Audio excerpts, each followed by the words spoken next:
Hi there! Welcome to the From Lab to Launch podcast by Qualio, where we share inspiring stories from the people on the front lines of life sciences. Tune in and leave inspired to bring your life-saving products to the world. Hi, everyone, and welcome to From Lab to Launch by Qualio. I'm your host, Meg from Qualio. Thanks for tuning in today. Before we jump in, we'd love it if you've rated the podcast and shared it with any of your science nerd friends. We know you have some. If you'd like to be on the show, please fill out the application linked in the show notes. We're grateful for all the interest we've had lately. Okay, so today we have Dr. Phil Wagner with us. Phil is the CEO and founder of Sparta Science, a movement health intelligence company dedicated to helping the world move better. Some have called his work the future of sports or moneyball for injuries. You may not know this, but musculoskeletal issues are by far the most diagnosed in America, yet get a fraction of our healthcare budget. This is exactly what Phil and his team are working on: how to optimize human movement and injury risk mitigation. Any of us who have been to physical therapy, for example, can learn something new today. So let's bring Phil in. Welcome to From Lab to Launch. We're glad to have you here, Phil. Thanks for coming. Thanks for having me, Meg. Great. To get us started, would you like to tell us a little bit more about your background and how Sparta Science got started? Sure. Yeah. So Sparta got started. I was an athlete and injured in many different areas by different means, playing sports, and was pretty diligent about the rehab and continued to get injured, and was really frustrated because wanted to be part of a team, and really wanted more information on why it was happening. Was there something I could be doing differently, or, was it just, fate that I had to accept? And ultimately, started Sparta to identify a movement vital sign, if you will. And that's where it started, to try to identify, how do you move compared to others and what risks might exist? And, it's kind of evolved now into a more of a data platform of, okay, how can we take in, certainly movement screens that we're doing, but also wearables and all this other information that's out there, all with this idea of helping people identify, how to move without pain and without fear. What is the current state of movement health today? Yeah, I think the current state is there's just a lot of data that's out there, a lot of sensors, a lot of information, and certainly a lot of fads and hype of what's the best thing to do. And ultimately, I think we have to look deeper, and we're just starting to scratch the surface at an individual level of what people actually need, because there is so much variability with humans. Why do you think this is such an urgent problem for today in our world? Yeah, the thing that excites us about movement is it really underlies every human condition as a cause or as a result. An example, the easy one being is, you're an athlete and you tear your ACL, right? That's an issue, and you're more likely to have that issue again. But on the flip side, is you have cardiovascular issues, you stop moving, right? And that also just reinforces this problem of obesity and other metabolic diseases. So it can be on both sides of the coin as a cause and a result. And I think that size of a problem is really exciting for us to try to help solve. That is exciting. What does that big data and machine learning look like in health performance? Yeah, I think, the big key is that there is so much variability with humans. And so basing it off small studies or, small groups just isn't enough. And so being able to capture a lot of different information, store it, and ultimately start building what's called clusters or groupings based on, both injury and performance needs. That's where, the data science techniques become really important, because you have to gather and store a lot of information, but then you actually have to start building models to segment people according to what they need. But then you've got a second problem of, once those people start doing things that they need, they're going to respond differently. So how are you also tracking that and monitoring that over time? Wow, that's really exciting. Why do you think technology or treatments that maybe have worked in research kind of fail in the real life? And how can they be applied better, maybe? Yeah. A lot of times, research is limited by how many subjects you can recruit to be in the study. And then you've got subjects dropping out, and the duration of the study is limited, and so I think one of the things we've seen is, with wearables and other sensor and new data, it kind of opens up in a more open source fashion, all this type of information. I mean, Apple's running cardiovascular studies on 30,000 people, right? And your typical lab study doesn't have that kind of scale to access that many people. So I think that's really kind of the opportunity that we're able to see that, traditional research, at least in a clinical lab setting, isn't able to accommodate. But it is kind of the building block of, what metrics and, can be looked at more scale. Fascinating. Yeah. Like that at scale and that larger reach, it seems like it's going to have a bigger impact faster. Yeah. And a lot of it is, I think the similarities when we talk about movement and exercise, it's very similar to pharmaceuticals, and that prescriptions don't work 100% of the time. You have to do these large scale studies to see, okay, how does the drugs impact people? And then how does it change over time? There's, tolerance that develops, right? And you've got to change medications and add medications, delete medications, and movement and exercise is no different. Interesting. And someone argued that injuries are inevitable in our life, but how can a typical person mitigate injury risk or even predict it?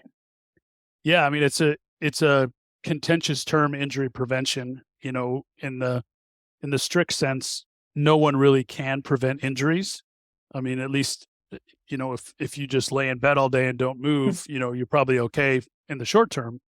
But yeah, injury prevention is probably an unachievable goal, but injury mitigation, you use that word, is probably more realistic. Injury reduction, and I think we talk about prediction a lot of times. It all comes down to the definition of the terms.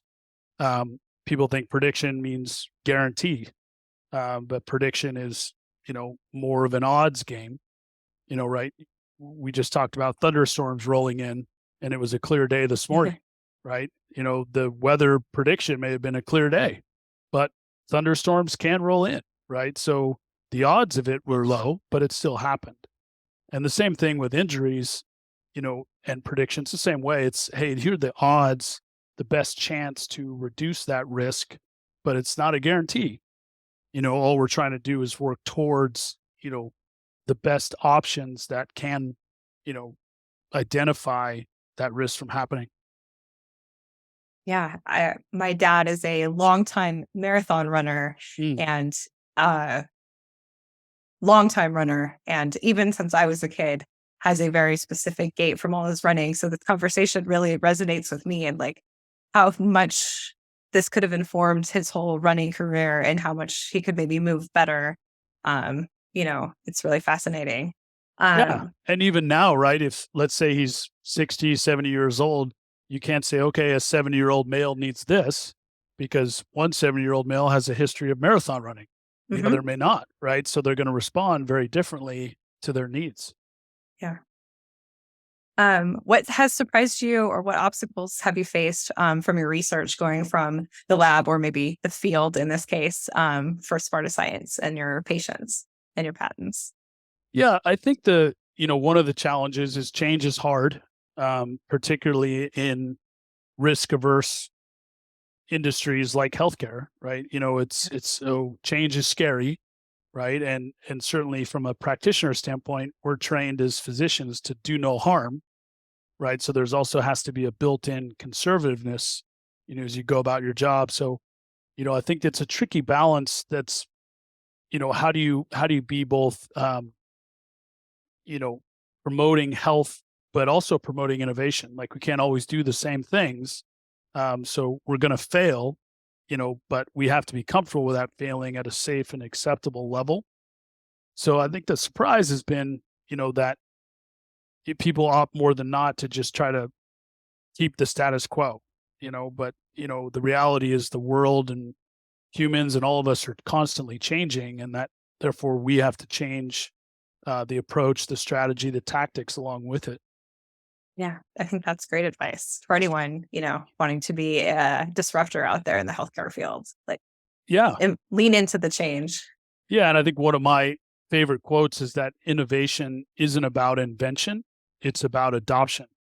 Because coming up with the right idea and a great tool, that's actually far easier than getting the adoption, at least at scale, of that tool or that system. Yeah, so true. Um, can you tell us a little about your recent contract with the U.S. Air Force? I'm sure several of our founder listeners would be interested in how you approached your go-to-market strategy in distributing to the government and working with government. Yeah, the government certainly provides a great scalable approach to human beings and is reflective really of the general population as a whole. People are coming from all over the country, different health backgrounds, different educational backgrounds, socioeconomic. So it really is a nice kind of microcosm of the society. And so approaching that has been helpful for us because there's also a lot of different problems. One of the problems and research we're doing is around traumatic brain injury, and how does that affect how you move? Because there's a lot of research showing that if you have a concussion, you're actually more at risk for a musculoskeletal injury. On the flip side, when you tear your ACL, you actually damage a part of your brain. So there are these interlocking pieces behind the brain and the body. And so that research we're doing with the Air Force around traumatic brain injuries is, pretty exciting for us. On the other end, our recent contract, one of the more recent ones, is around postpartum, right? And so how do we help, individuals move better after childbirth, right? Because there's obviously some trauma that occurs there, and people want to get back to their job, and how do you do that safely and effectively? And so there's so many opportunities that through this Air Force research funded program that allows us to make discoveries that really apply to the whole population. It applies to me. I had struggles after my last pregnancy, went to physical therapy after my last pregnancy. So that resonates with me there as well. Right. Yeah. Right. Amazing. It seems very applicable to almost everyone, your research. So yes. Yeah, we all that's move. exciting. Yeah, that's right. Yeah. Great. So switching gears a little bit back to you, what advice or lesson would you share with a friend who is starting a company in life sciences today? Yeah, I think the biggest advice I have is there's got to be a pretty strong level of commitment and conviction, because healthcare does not move quickly, and there's a lot of different layers, stakeholders, right? Everything from practitioners all the way up to business executives, and they each have their own perspectives and goals within those areas. And how do you coalesce those together towards a common goal? So, I think there's two routes. There's the consumer route, and then there's the B2B or the business route. And so the business route that we've taken by nature has a lot of different stakeholders that have to be involved in the decision. It's not just one stakeholder. And so there has to be a thoughtful, layered approach about how you talk to each one, because they have different needs, desires, perspectives, right? So being aware, kind of eyes open going into it, choosing between that consumer or the business route, they both have challenges. The business route is the complexities of an organization. The challenge of the consumer route is there's an entertainment or a fad piece, if you will, and you've obviously got to defend yourself against the shiny new thing, on the consumer side of things.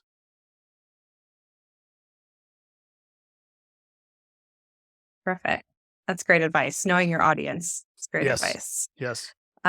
If you could go back to the start of your career and give yourself one piece of advice, what would it be, knowing what you know now? Yeah, I think it actually would be pretty similar to the advice I give somebody. It's going in knowing that, if you're choosing this B2B business route within healthcare innovation, that there has to be a wide awareness that everybody doesn't want to hear the same thing, even within the same organization. And a lot of times you're the counselor sometimes between those of like, hey, this is what this group said, this is what this group said. We can solve problems with the same approach, and they're not at odds, right? And so how can we, I would be telling myself to be patient, but also be aware that there's not going to be a singular message for each organization. Yeah. Tailored Yes. communication. I like that. Yeah. I like that. And then thinking about your athletic career, knowing what you know now about movement, what would you think you'd do different about your athletic career maybe? Yeah, it certainly would be lifting less heavy. I think, when I was an athlete, more of a competing athlete 20, 30 years ago, I think a lot of the numbers were just weights, right? Or running times, right? So if the measure of movement was weight, right? Well, then we should be lifting more weight, right? More, right? Or if it's running time, you should be running faster. Faster, right? yeah. Always faster, right? But the body is not this, piece of material that doesn't have a breaking point, right? There's ultimately a breaking point mentally as well as physically. And so introducing qualitative measures that are also numerical is an important piece that I would, have taught myself earlier, because moving more weight, running faster doesn't mean you're moving better. What it means is you're moving more weight or you're running faster. And so having that kind of perspective, I think would have been a lot less painful physically, having known that. Hindsight's always 20/20, isn't it? Yeah. I mean, I'm 45 years old and I'm getting a hip replacement, right? So that can't be that's a sign of, how much wear and tear goes on when you're chasing singular things that are purely quantitative. Yeah. Been avoiding one of those myself. So, so I'm happy to be talking to you today. And for our last question, is more of a fun one we like to ask our guests. If we ran into at the bookstore, like Barnes and Noble, in which section would we find you? Yeah, I think most of the books I read are audio tapes at this point, just because, getting up and moving around, and walking has been great. To think most of the books that I listen to and would read are more around soft skills, leadership, being one, or relationships, and productivity hacks. How can I basically be more productive so I can have more time, with friends, with family, and not be, continuing to try to fill the day with things that are just purely work related. Terrific. Well, I will be coming to you for productivity hacks and how to lengthen my ski season and ski career so that I can stay healthy and maximize on all my ski days here in Colorado. So thanks, Phil. So thank you so much again for joining us here at Lab to Launch by Qualio. Where can our listeners go to follow along and connect with you and learn more about Sparta Sciences? Yeah, probably the best place is our website, spartascience.com, and we have all sorts of resources on there, a blog and other learning areas where folks can kind of learn how movement health relates to their overall quality of life. Terrific. We'll get all that resources in the show notes for our listeners. Thanks so much, Phil. Thank you.